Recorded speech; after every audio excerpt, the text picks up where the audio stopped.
não sei se história geral vai trabalhar com nova ordem mundial. Parece que a geografia trabalha, né? Se já não trabalhou um aspecto ou outro, e fica para a história geral, no caso, só fazer uma pincelada. Mas, a priori, a gente vai estudar, sim, na ordem, só para vocês se tocarem. Primeira Guerra Mundial, depois a gente vai para a crise de 29, pegando entre guerras. Em seguida, Revolução Russa. Logo depois, totalitarismo nazi-fascista. Segunda Guerra Mundial e Guerra Fria. Lá na Guerra Fria é que a gente vai estudar os conflitos, as rebeliões, revoltas, revoluções. Tá legal? Então, Obrigada. vamos lá. Tio Cos, imagina. Ó, essa é a última aula do imperialismo e neocolonialismo. É a parte 5, tá? Eu tenho certeza que vocês já estão cansados, até porque é muito assunto, é muita coisa para vocês lembrarem. Mas, no caso, eu peço sempre para vocês pegarem pelo lado mais fácil. Por exemplo, quando vocês estudaram comigo imperialismo e neocolonialismo, o primeiro detalhe que vocês devem ter compreendido é o contexto. Os dois imperialismos e neocolonialismos aconteceram numa época em que a Revolução Industrial estava na segunda fase, em que os países estavam começando a se tornar concorrentes, em que o capitalismo estava começando, assim como hoje, a ser cada vez mais voraz, e era necessário que houvesse uma expansão disso tudo. Então, o imperialismo e neocolonialismo, ele pode ser entendido como uma expansão do capitalismo nessa fase monopolista, nessa fase industrial monopolista. Entenderam? Segundo ponto, eu tenho certeza que vocês lembraram que o imperialismo e neocolonialismo está associado a objetivos. Os objetivos práticos, com toda certeza, eram os enriquecimentos das nações que as praticavam. Então, no caso, muitas nações iam buscar metais preciosos, mercados consumidores, bases estratégicas, áreas de atuação para investimento, entenderam? É notório, porque quando você olha para isso, que é o imperialismo e neocolonialismo, você olha para um cenário caótico europeu, mas era um cenário caótico de necessidade. Tudo isso que eu citei era necessário para você recompor o sistema capitalista e, ao mesmo tempo, fortalecer as nações que praticavam isso. Entenderam? Outro ponto. Tenho certeza que vocês lembram que o imperialismo e neocolonialismo teve que se utilizar de justificativas para acontecerem. Essas justificativas, elas foram, por exemplo, de ordem econômica ou territorial, que é aquele papo do espaço vital, o pessoal deve estar lembrando. Foram também justificativas de ordem social / racial, e nisso nós temos aquele papo do darwinismo social, do fardo do homem branco. E foram também, pura e simplesmente, tchutchucos, justificativas que usavam aquela pretensão de divisão do mundo. Então, não à toa, muito do que se fala de imperialismo e neocolonialismo é a partilha mundial. Mas o bacana é entender que essas justificativas que eu comentei e que vocês lembraram eram importantes para você falar, olha, eu estou fazendo essa dominação ou eu estou fazendo essa conquista porque, no fundo, eu quero civilizar aquele povo. Eu quero torná-lo melhor, ou eu quero mostrar que eu sou superior. Isso é uma questão racial, entenderam? E para finalizar, nós estudamos, e essa é a parte que eu concordo com vocês, é mais complicada, os principais casos, mas olha só como não tem como se desesperar. Os casos que eu tratei foram os casos da África, da Ásia e da Oceania, tá? Podem reparar, tchutchucos, que todos os casos que foram trabalhados, eles foram trabalhados da seguinte forma. Ou as nações imperialistas tornavam o território colônias, tipo colônia de enquadramento, colônia de enraizamento, ou alguns países imperialistas tornavam um território a ser conquistado uma área de influência, ou até mesmo um protetorado.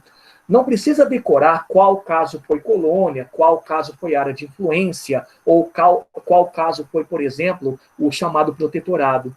O que vocês têm que lembrar é a maneira como a coisa acontecia. Era a dominação, era o envio de missionários, era o envio também de militares. E aí os casos, eles vão aparecendo de forma natural. Exemplo, na África, lá tivemos uma colônia de enquadramento, normal.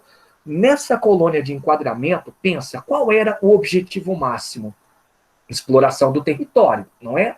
Então, dentro dessa norma, você tem que lembrar que a África foi transformada numa colônia típica. Era uma colônia que tinha exploração de minério, uma colônia que tinha exploração da mão de obra, uma colônia que tinha que comprar produtos europeus, tá bom? Vai lá para a Índia. A Índia começou como protetorado, tudo bem. Mas no final das contas virou o quê? Uma colônia também. Virou uma colônia porque depois da famosa Guerra de Cipaios, ela foi obrigada também a se sujeitar à dominação inglesa. Então tinha lá exploração de mão de obra, exploração de recursos e por aí vai. Agora, o caso específico que a gente pega para dar uma diferenciada, e esse é um caso que vocês têm que guardar, é o caso da China. Porque a China, tchutchucos, ela não se tornou uma colônia, ela se tornou sim uma área de influência, ou várias, né? Eram várias áreas de influência. E a delicadeza é entender o seguinte: uma área de influência não é uma colônia. Uma área de influência é um território emprestado a uma potência imperialista. Entenderam? Agora vem a jogada mais genial. De todos esses casos, todo mundo sabe que 3 ao menos vocês têm que guardar, que são esses que eu citei, tá? O caso africano, independe qual região, eu coloco sempre no singular, porque a África, ela teve o mesmo processo de colonização. O segundo caso é o caso indiano, que é o caso que a gente fala que foi notório, porque ali aparece o coroar da era vitoriana, e o último caso é o caso chinês, é o caso de áreas de influência, tá? Mas reparem, tchutchucos, que em todos esses casos que eu peço para vocês guardarem, sempre houve reação. Não guardem que as pessoas que estavam nos locais que estavam para ser dominados aceitavam facilmente. Não. Sempre houve a reação na África contra os dominadores, na Índia, na China, e esses são casos que, infelizmente, vocês vão ter que guardar. Por exemplo, na África, um exemplo de reação à dominação era feita pelos Zulus. Tá legal? É muito interessante porque os Zulus são o exemplo de tribo africana que lutou contra a dominação estrangeira. Lá na Índia, tchutchucos, tem que lembrar a reação que foi a Guerra de Cipaios, tá? A Guerra de Cipaios, para quem não lembra, ela foi uma reação dos hindus contra os dominadores, e os hindus que estavam no exército colonial, tá bom? E na China, tchutchucos, das reações, a mais importante que eu peço sempre para vocês guardarem é a Guerra do Ópio, tá? Ela foi a reação que tornou a China um conjunto de áreas de influência. Então, talvez esse seja o ponto mais chato do imperialismo e neocolonialismo. É ter que guardar essas especificidades relativas a reações, ou seja, guerras Zulu, Guerra de Cipaios e Guerra do Ópio. Mas o restante, todo mundo percebeu que é muito natural, não é? Então, qual que é a jogada da aula de hoje? Na aula de hoje, tchutchucos, eu vou trabalhar 2 casos à parte, 2 casos diferenciados. O caso japonês, que na minha opinião é um dos casos mais interessantes de reação à colonização desse período, e o segundo, tchutchucos, que a gente já começou estudando lá no comecinho do ano, é o caso norte-americano. Porque no começo do ano eu apresentei a vocês toda a história norte-americana. E quando eu cheguei no século XIX, eu expliquei a Guerra Civil. Foi a partir da Guerra Civil que a gente tem uma nação norte-americana imperialista, tá? Então, por que são casos à parte? Porque o caso japonês é um caso em que o Japão quase virou colônia e, dando a volta por cima, acaba se tornando uma nação imperialista. Tudo bem? No exemplo norte-americano, é uma nação que saiu de uma guerra civil, uma guerra que foi devastadora, como todo mundo sabe, e se tornou uma nação imperialista sem dominação física propriamente de território, mas sim com a prática do imperialismo propriamente dito. Traduzindo, com a prática de influência econômica, influência política, tá legal? E no fundo, são 2 casos à parte que demonstram o quanto o imperialismo e neocolonialismo foi para áreas muito, digamos, fora do comum. Saíram do contexto europeu. No caso aqui, tivemos um imperialismo praticado por uma nação americana, e no caso do Japão, que é o que eu vou começar, um imperialismo praticado por uma nação do Extremo Oriente. Tá certo? Então vamos lá começar com o Japão. Dicas de filmes. Eu vou dar 2 dicas de filmes para vocês. O primeiro filme, para vocês entenderem um pouco mais do que eu vou contar, é chamado O Último Samurai. Alguém assistiu a esse filme, tchutchucos? Não? Vale a pena, tá? O Último Samurai, assistiu? Ótimo. O Último Samurai, para quem assistiu ou para quem não assistiu, conta a história da Revolução Meiji, conta a história de como ela aconteceu. E o personagem principal, para vocês terem uma ideia, é o Tom Cruise. Ele faz o papel de um oficial norte-americano que vai lá para o Japão para treinar as tropas que estavam passando pela renovação da era Meiji.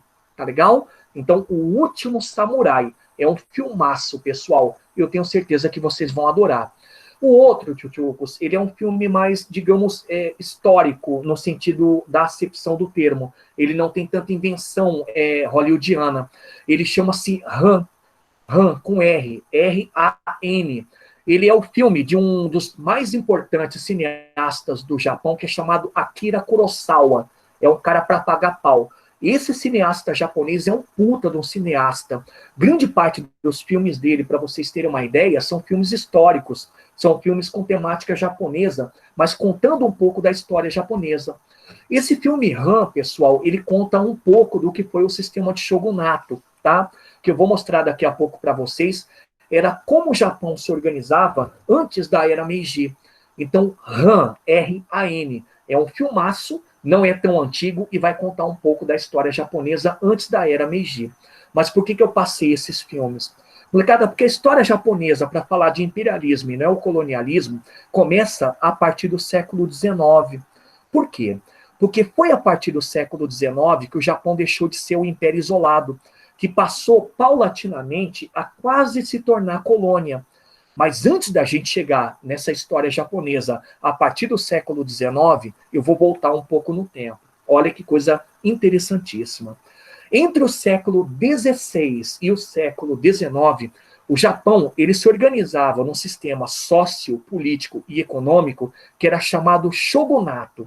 O que é o shogunato? Eu vou abreviar para vocês. O shogunato, pessoal, dada as devidas proporções, é o sistema feudal japonês. Tá bom? Como é que ele funcionava? Ele tinha um mikado, ou mikado, que era um imperador, e esse imperador ele era dito como sendo a reencarnação do sol, tá? Portanto, ele era sagrado, só que ele não tinha poder total. O poder do mikado, ou do mikado, desse imperador, era um poder muito só de título, tá? Era um poder muito parecido com o poder dos reis na época da Idade Média na Europa. Por quê? Porque ele era um cara que era visto como um deus, ou como a reencarnação de um deus em algumas épocas, mas não tinha controle do militarismo. Ele não tinha força militar coesa.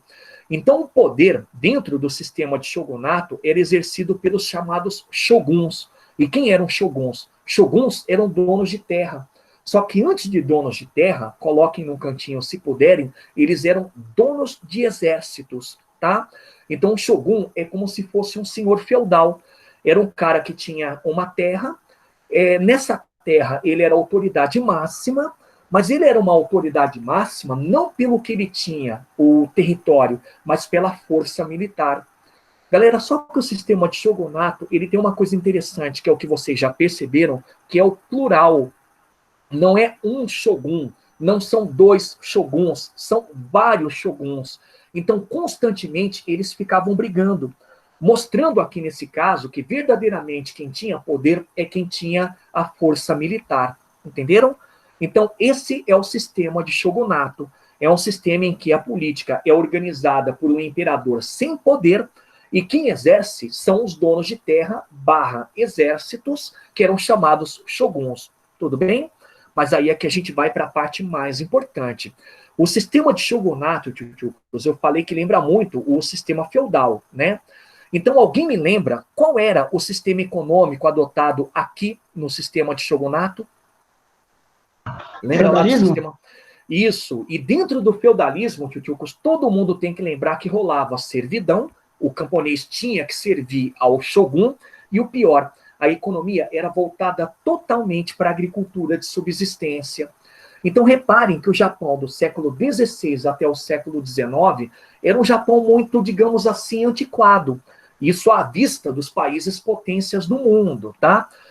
O Japão era muito fechado, era nacionalista, era muito agrário, era muito legado nessas relações de poder de quem tinha terra e exército, tá? Só que aí é que vem a parte bacana. Tchutchukos, entra em cena no século XIX, o Japão ainda no sistema de shogunato, mas ele passa a ser visto como um potencial mercado consumidor. Só que, atenção, quem enxergava no Japão o potencial mercado consumidor não era o mundo, era sim os Estados Unidos. Vamos lembrar por quê? Galera, nesse século XIX, eu tenho certeza que todo mundo lembra das minhas aulas no começo do ano e lembra também que os Estados Unidos estavam passando pelo crescimento territorial. A parte interessante, quanto mais o crescimento territorial acontecia, mais os norte-americanos precisavam fazer o quê? Adequar a política, precisavam melhorar o sistema econômico, precisavam também melhorar as suas forças armadas, entenderam? Então, nesse século XIX, a nação norte-americana, que estava em crescimento territorial, também estava em crescimento econômico. E começou a perceber que o Japão podia ser um puta do mercado consumidor. Tentaram várias vezes negociar com o Mikado, ou Mikado, com o imperador japonês. Só que toda vez que os americanos convidavam o imperador para conversar, ou iam até lá para tentar algum tipo de diálogo, eles tomavam o famoso strike. Não acontecia nada, não havia devolutiva, eles não podiam nem sequer chegar perto da Baía de Tóquio. Tóquio, Edo, a capital do Japão naquela época, entenderam? Isso foi muito ruim, porque os norte-americanos precisavam expandir o mercado. O máximo de mercado que eles tinham, tirando o mercado interno, eram alguns poucos países ali na América Central. Então, o que aconteceu? Em 1854, depois de tantas tentativas de conversar com o Japão, o governo norte-americano mandou uma tropa embarcada em navios de guerra para tentar fazer com que o Japão negociasse com eles. Só que era uma abertura comercial que eles estavam fazendo de maneira forçada. Por quê? Porque essa frota parou na Baía de Tóquio, colocou todos os soldados que ali estavam embarcados no parapeito do navio e ameaçaram bombardear a capital japonesa se o Japão não parasse para negociar, não recebesse esse pessoal que estava ali. Galera, e deu tudo certo para os Estados Unidos. Os japoneses ficaram tão assustados que acabaram exigindo, de todos os demais que estavam meio assustados, que entendessem que os Estados Unidos queriam negociar, permitiram que os americanos desembarcassem na cidade de Tóquio e fizeram relações comerciais. Só que, tchutchucos, aí é que está o detalhe. A abertura comercial foi tão forçada que, até 1868, adivinha o que o Japão tinha que fazer? Vou abreviar aqui. O Japão tinha, primeiro, que aceitar empréstimos norte-americanos, a coisa era imposta. O Japão tinha que vender produtos a preços muito irrisórios para os Estados Unidos. E o pior, o Japão tinha que comprar produtos norte-americanos. E grande parte desses produtos norte-americanos eram superfaturados, eram muito caros. Então, de 54, com essa abertura forçada, até 68, que daqui a pouco eu vou comentar, é o começo da era Meiji, o Japão estava se tornando uma espécie de uma colônia, porque tinha que fazer tratados comerciais com os Estados Unidos e pegar empréstimos, vender produtos muito baratos, produtos deles, e comprar produtos norte-americanos que eram muito caros. Tchutchucos, era uma situação horrível para o Japão. Por quê? Porque essa situação gerava miséria, essa situação gerava desconforto político e os shoguns passavam a brigar cada vez mais. Eu peço até para vocês olharem depois com calma o filme, olharem, assistirem, o filme Han que conta isso. E nisso, tchutchucos, tinha que haver uma reação. A reação, ela foi feita quando um garoto de 15 anos de idade, chamado Mitsuhito, assumiu o trono japonês. Se tornou Mikado. E o que ele fez? Ele iniciou uma coisa chamada Era Meiji. O que foi a Era Meiji? Já coloquem aí. A Era Meiji, pessoal, foi o fim do sistema de shogunato, tá? Então, de cara, a Era Meiji, ela foi o início da centralização política. O momento em que o imperador assumiu e centralizou todo o poder na mão dele. Só que ele praticou uma revolução dentro dessa Era Meiji. E o nome Revolução Meiji tem a ver com isso. O que foi? A Revolução Meiji, tchutchucos, aí eu peço para vocês colocarem o dado mais importante, foi a era foi a revolução da modernização japonesa. O Japão se modernizou para não se tornar colônia, como corria o risco de se tornar, para dar a volta por cima. E reparem, olha o que é que esse cara fez. Esse garoto, junto, lógico, com seus ministros, conseguiu fazer.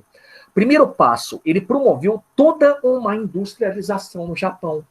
Só que o detalhe é que a industrialização no Japão era feita por empresas familiares chamadas zaibatsus, ou jabaitsu. O que são zaibatsus, pessoal? Zaibatsu são empresas privadas, familiares, que compram empresas do governo ou recebem autorização do governo para se criarem. E aqui nascem as mais famosas empresas familiares japonesas, como Yamaha, Honda, tá legal? Então é uma industrialização que é feita, mas vocês perceberam que é terceirizada? Muito louca, né? É uma terceirização, por quê? Porque o governo incentivava que essas empresas fossem criadas. E nisso as zaibatsu se tornam grandes empresas familiares e até mesmo multinacionais. Segundo passo, a Revolução Meiji acabou com a servidão. E o que é genial para quem está conseguindo conectar. Quando você acaba com a servidão, você detona o poder do shogun. O shogun, que é o dono de terra, não tem mais a mão de obra dele. Mas aqui, para o processo de modernização, você acaba com a servidão, o cara vira o quê? Mão de obra para a indústria. Você acaba com a servidão, o operário vira o quê também? Mercado consumidor. Entenderam? Então é muito doido isso, perceber que acabar com a servidão foi criar mão de obra e criar também um mercado consumidor no Japão. Passo seguinte, tá aqui, não destaquei, mas vocês podem. Incentivo ao militarismo. O Japão gerou tanto dinheiro com essa industrialização que começou a gastar boa parte dessa grana comprando material bélico. Então compravam, vocês vão ver lá naquele filme O Último Samurai, canhão da Alemanha, compravam rifles dos Estados Unidos. E nisso, tchutchucos, ela começou a utilizar o militarismo, a nação japonesa, não só para defesa, mas também para conquista de territórios. Daqui a pouco eu vou comentar com vocês que o Japão foi lá e conquistou a Manchúria, a Coreia, entenderam? Tchutchucos, e para finalizar, a Revolução Meiji, ela também fez uma unificação monetária. Olha que doideira. Na época do shogunato, existiam várias moedas. Cada território de um shogun tinha uma moeda diferente. Agora não. O Japão, ele só passou a ter uma moeda. É o dólar asiático até hoje. É o iene. Tá certo? Mas que é uma coisa mais interessante ainda? Tudo isso foi feito, mas a educação foi o pilar. E é sempre importante que vocês lembrem que a educação é a base de tudo, tá? Galera, a educação do japonês, ela seguiu os critérios, a partir de agora, da educação ocidental. E outra, o governo financiava que jovens japoneses fossem estudar na Europa para aprenderem tudo sobre a tecnologia europeia, tudo sobre o que a gente chama de avanço europeu e traziam para cá. Então, o que é muito interessante é que a educação foi a base da era Meiji. Resultado, de 1868 até 1912, o Japão se tornou a nação mais forte na região da Ásia. Ela se tornou uma nação imperialista. E o imperialismo japonês, tchutchucos, acabou conquistando, inclusive, territórios, como, por exemplo, a Manchúria, e essa Manchúria foi conquistada numa guerra contra a Rússia, tá? Eu destaquei aqui, ó, é a guerra russo-japonesa, e conquistou, tchutchucos, também a Coreia. É por isso que muitos têm aquela impressão de que o costume coreano, em alguns aspectos, é muito parecido com o japonês. Não só por conta da origem, mas é um assunto para uma outra aula, tá? Mas por conta da dominação. Por quê? Porque a Coreia era parte da China e ela foi conquistada numa guerra japonesa e nisso acabou se transformando numa colônia. Entenderam? Então, só para vocês se localizarem, pessoal, o imperialismo japonês, ele vai acontecer... Opa! Deixa eu mudar aqui, colocar uma caneta, exatamente nessa região aqui, ó.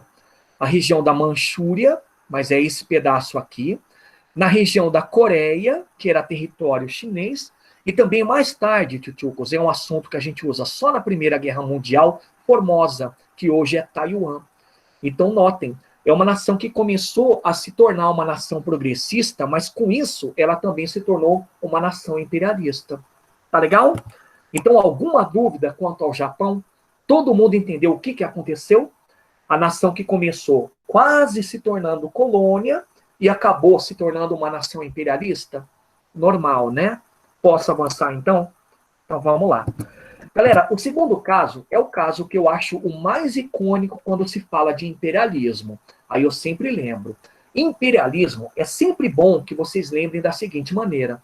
Imperialismo é quando você tem a dominação de um país em cima do outro, mas geralmente essa dominação não é uma dominação física, tá? É uma dominação ideológica, cultural, econômica.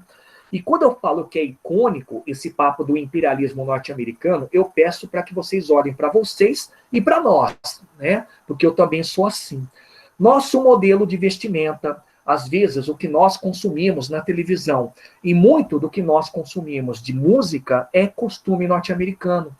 É uma imposição dessa jogada imperialista norte-americana. Eu vou pegar uma coisa que todo mundo manja: Netflix. Tchutchucos, Netflix faz parte de um sistema de streaming, né? Mas quem criou esse sistema? Os Estados Unidos. O detalhe é que não basta só a criação da Netflix ter relação com os Estados Unidos, eu peço para vocês olharem o catálogo da Netflix. O catálogo, na sua grande maioria, vem de onde? Vem de enlatados norte-americanos, de filmes norte-americanos, entenderam? Então é muito notório a gente perceber que o imperialismo, e hoje a gente ainda vive um pouco disso, apesar de também ter a ver com questão de cultura de massa e globalização, é uma arma norte-americana para poder prosperar. É uma arma norte-americana, como eu sempre falo, para se tornar uma nação potência. Tá legal? E é o que eles sempre fizeram. Tchutchucos, mas aqui é que vem a história fantástica. Estados Unidos durante o século XIX, vocês estudaram. A nação cresceu, mas cresceu como? Primeiro praticando a expansão territorial, o famoso Far West.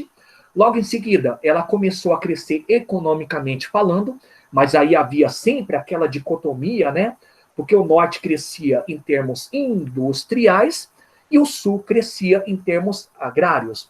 Mas também havia, nessa época do século XIX, o crescimento político. Meu, olha só que coisa interessante.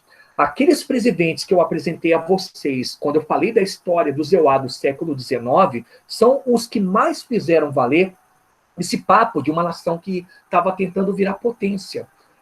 Desculpa. Aí eu cito sempre dois. O primeiro grande presidente dessa época, Tchutchucos, que demonstra o quanto a política é importante para um país se desenvolver, é o Andrew Jackson. O Andrew Jackson é aquele cara que acaba com o predomínio dos latifundiários no poder. É o cara, por exemplo, que também faz a grande alavancação norte-americana com conquista de territórios. E o outro presidente, que agora vocês vão lembrar, icônico, infelizmente foi assassinado, é Abraham Lincoln.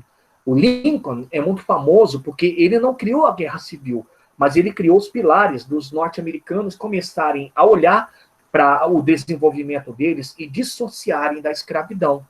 Então, resumindo, era uma nação que em pleno século XIX estava crescendo, era uma nação que nisso começou a perceber que era necessário crescer cada vez mais, mas, sobretudo, era uma nação que entendia que praticar o imperialismo era uma forma de engrandecimento.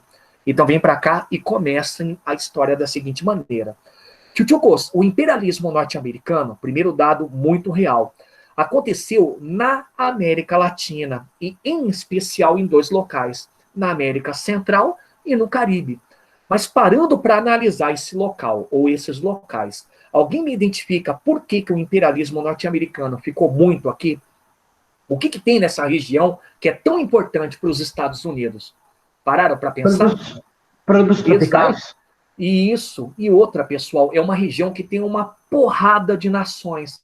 Olha lá, se você olhar para o mapa da América em si, a maior parte dos países ficam na América Central e Caribe, entenderam? Então aqui, além de produtos tropicais, eles tinham também nações que podiam receber investimento, leia-se, empréstimos, e depois tinham que pagar, nações que podiam oferecer bases estratégicas. Então os norte-americanos fizeram questão de atuar nesse território. Mas quando começou? Galera, ao contrário do que muitos falam, não começou a partir daquela imposição, como eu contei agora há pouco, deles em cima do Japão. Não, O imperialismo norte-americano começou a partir de 1865, que é quando terminou a Guerra de Secessão deles, a Guerra Civil. Lembra? A Guerra do Norte contra o Sul. Então entendam por quê. Porque quando terminou a Guerra Civil, ou Guerra de Secessão, terminou com a vitória do Norte. E a vitória do Norte, tchutchucos e tchutchucas, foi a vitória de qual sistema econômico? Um sistema industrial. Entenderam? Então, a partir dessa vitória industrial, o próprio governo norte-americano começou a incentivar e ampliar a industrialização. Então, muitas fábricas, muitas indústrias foram criadas. E aí aparece um detalhe. Fábricas que vão bombando, isso é normal até hoje na história dos Estados Unidos, mas e o mercado consumidor? Galera, eles começaram a sentir falta de mercado consumidor, porque o mercado começou a ficar saturado com produtos que vinham dos próprios Estados Unidos, e os consumidores eram eles, ou no máximo, uma ou outra nação lá fora. Então, aqui nesse caso, por conta dessa defasagem, por conta da necessidade de você ampliar a localidade para você vender produtos e, ao mesmo tempo, de ter territórios, começou o imperialismo. E aí, quais eram os objetivos? O óbvio, né? O primeiro deles é expandir a economia. É encontrar locais, como, por exemplo, na América Central e Caribe, que pudessem receber produtos norte-americanos. Só que o detalhe, tchutchucos, é que não bastava só a nação receber produto. Ela tinha que receber também empréstimos. Afinal de contas, toda nação que deve para outra, aquela que está emprestando, aquela que é a credora, ela precisa de uma devedora, porque a devedora paga juros. Pegaram? Então havia também uma necessidade econômica dos norte-americanos expandirem a ação de créditos, o empréstimo, para manter a nação que pegou o empréstimo sempre submissa e sempre pagando lucro, sempre dando lucro para os EUA. Joia? Outra, esse é um segundo objetivo que eu citei, agora a gente vai melhorar. Era necessário também para os Estados Unidos dominar áreas estratégicas. Mas atenção, estamos no século XIX. Uma área estratégica é tão somente uma área econômica, de importância econômica? Não. É uma área também de importância militar. As nações, tchutchucos, eu vou usar depois da Primeira Guerra Mundial para vocês entenderem, praticavam uma corrida armamentista. Era sempre importante você ter áreas estratégicas ou bases estratégicas, porque ali você podia ter uma base naval, ali você podia ter um quartel militar. Era uma demonstração de que você estava presente em todos os locais, entenderam? Mas de todas as áreas estratégicas, entre econômicas e militares. As econômicas eram as que mais faziam valer nesse momento. Por quê? Porque tendo uma área estratégica econômica, você domina mais a região, porque você continua vendendo produto, você continua também emprestando, entenderam? Então, a partir desse momento, começa o expansionismo norte-americano. Lembrando, era sempre um expansionismo a partir da dominação não física, tá? E para isso, olha só a justificativa que foi criada. Eu estou colocando um coração, mas é só para eles, porque eu não gosto. É conhecido como corolário Roosevelt, que vocês lembram pelo termo política do Big Stick. O nome é sugestivo, né? O que é política do Big Stick? Política do grande cacete, grande porrete. Como é que funcionava? Funcionava a partir de os norte-americanos orientarem os países que estavam sob a tutela deles. Exemplo, olha, faça isso, faça aquilo, compre isso, não compre aquilo. E caso o país não aceite essas indicações, o que o governo norte-americano pode fazer? O intervencionismo. Entenderam? Galera, só que com o tempo, a política do Big Stick, essa política de intervencionismo, ela acabou se tornando também uma política anti-europeia, pregava o anti-europeísmo, ou seja, dizendo que a América pertence a quem? Quem me lembra? Norte-americanos. Exatamente, mataram a pau. Então perceberam que o corolário Roosevelt é uma extensão da doutrina Monroe, a América para os americanos. É isso. Eu trouxe até uma imagem, tchutchucos, mostrando para vocês como é que eles viam a política do Big Stick. É genial, né? A política do Big Stick recebia esse nome porque o nome do presidente que criou, tchutchucos, era Roosevelt. E ele também era chamado de o cacete. A maneira como ele atuava com os adversários, tá? Não à toa também o nome política do Big Stick é corolário Roosevelt. Reparem, O Roosevelt, o presidente, está trajado como um, lógico, né, típico norte-americano. É um jogo de beisebol. Ele está com um grande porrete na mão. E adivinha o que ele está para rebater? Ele está para rebater, tchutchucos, primeiro, o europeísmo, a presença europeia aqui dentro, e, por outro lado, o atraso. Pode reparar, tchutchucos, que o que ele está defendendo aqui como base é a prosperidade. Ele está aqui dizendo que está trazendo a prosperidade para a América como um todo. Mas para que isso aconteça, todos tinham que se alinhar aos Estados Unidos. Legal? Resultado, para a gente sair para o intervalo. Os norte-americanos foram fazendo intervenções ou foram tornando-se nações controladoras do México, por exemplo. E ali no México, pessoal, grande parte do controle norte-americano tem a ver com duas empresas.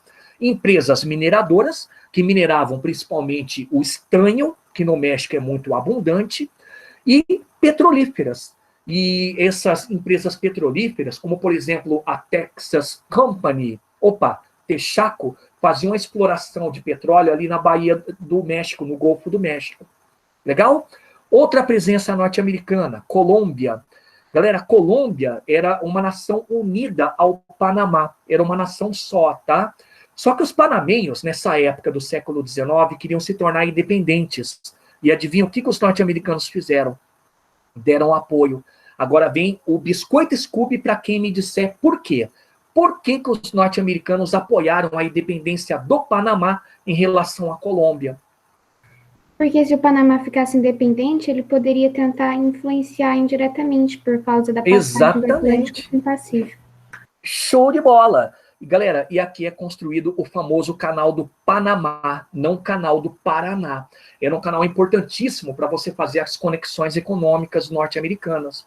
Mais uma intervenção, Nicarágua, ali na América Central. Ali se criou, junto à República Dominicana e Honduras, um lance chamado Enclave Bananeiro. Tem a ver com o que o Xandão falou. Foi você, Xandão? As frutas tropicais. Galera, esse enclave bananeiro era a exploração de frutas tropicais, sobretudo, como exemplo, banana. Não à toa, grande parte das repúblicas que eram controladas pelos EUA nessa região eram chamadas repúblicas da banana, ou das bananas. Nasce um enclave bananeiro. Eram empresas norte-americanas que controlavam a produção e a exportação de banana. O maior exemplo é uma empresa chamada UFC, não é do Dana White, tá? É o UFC Company, ou United Fruit Company, uma empresa que exportava banana para todo o mundo. E para a gente vazar, já que eu falei de banana, é comida, tô com fome, Cuba. Galera, Cuba se tornou independente por conta dos Estados Unidos, tá? Era uma luta contra a Espanha. E logo depois que os norte-americanos conseguiram fazer Cuba se tornar independente, os cubanos assinaram a Emenda Platt. O que é a Emenda Platt? É um documento que diz que, em qualquer momento da história cubana, os norte-americanos podem fazer uma intervenção. E nisso nasceu a Baía Naval de Guantánamo, a base de Guantánamo. Então, Cuba, tchutchucos, hoje é uma nação independente, mas tem até hoje também uma base naval norte-americana ali. Nasceu com a Emenda Platt, é a presença norte-americana. Tá legal? Então, beijos para vocês, vamos para o intervalo, voltamos daqui a pouco. Tchutchucos, tchau, tchau. Tchau. Tchau, tchau. Até daqui a pouquinho. Diga. Oi? Pode colocar o nome, tá, pessoal? Diga, quem que tá perguntando para mim? Ah, não, era isso mesmo. Era isso? Pode colocar, eu vou criar um outro link, tá? Falou, Augusto. Até mais Tchau, tarde. tchau. Até daqui a pouco. Beijos, beijos. Tchau. Tchau, Pro. Tchau, tchau. É um tchau daqui até... Nossa, Gabi, você tem um stick aí?